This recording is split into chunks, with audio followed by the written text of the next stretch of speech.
Let us talk about the role of court, government, business community in finding ourselves in this man-made mess. Solution building can only start by identifying the problem, everyone taking accountability for their role in this man-made mess. Hello, PPMO ecosystem.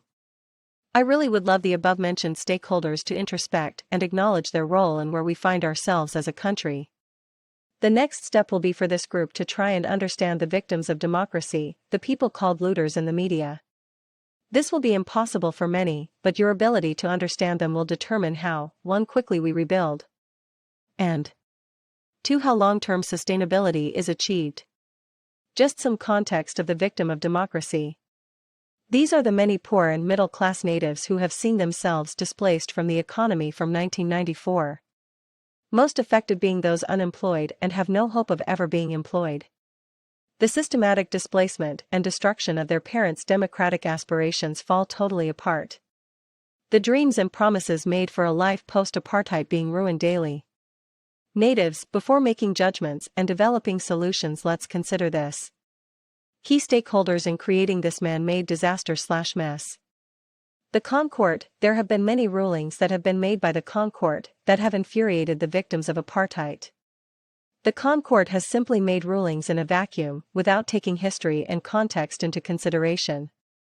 Please, this is not referring to ex-President Case, as he is not a victim of democracy.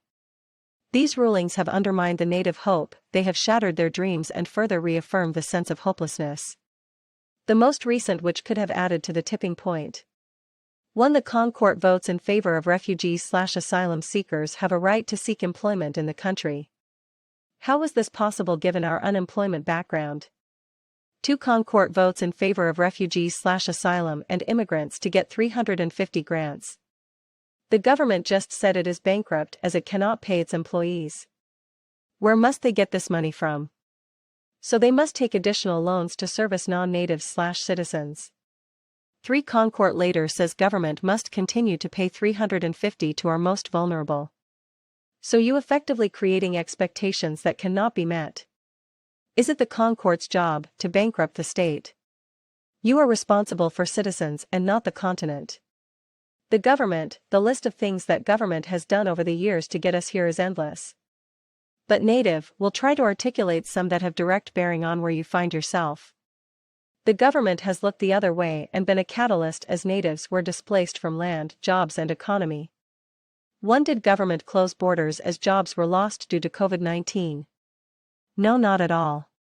2. Was there an intervention to secure jobs for natives? Give 1 law/legislation or intervention. None. 3. What did government do about this systematic displacement of the natives since 1994?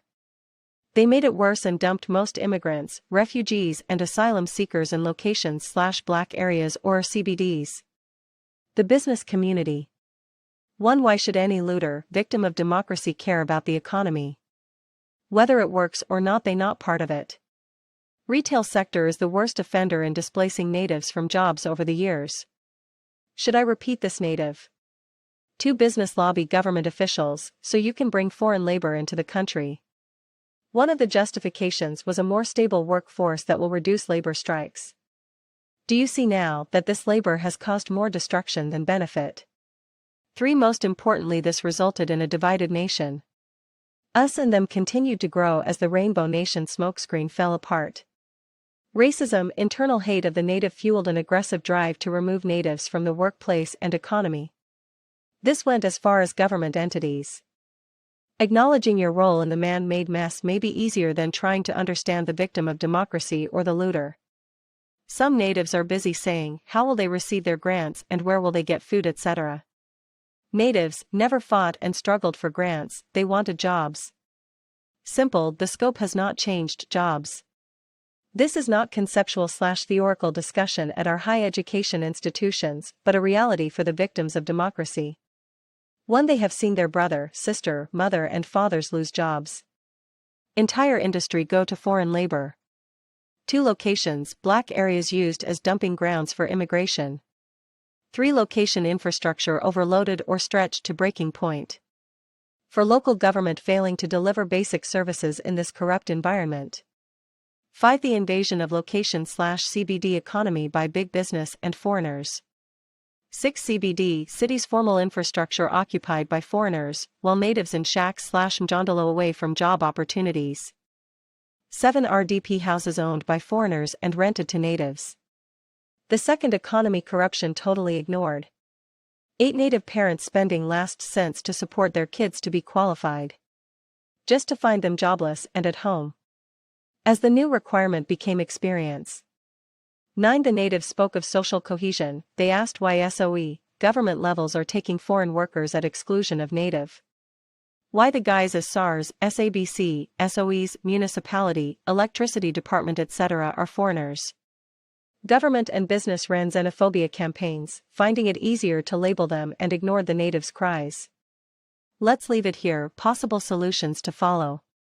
These talk to court, government and business community involving democracy victims. Click on subscribe on the YouTube channel to save our assets. No names, personal details, no cell numbers required. Just click subscribe on the PPMO ecosystem channel. I know most of you see this, but if not now, you will soon. Madam here. Awesome, have a great one.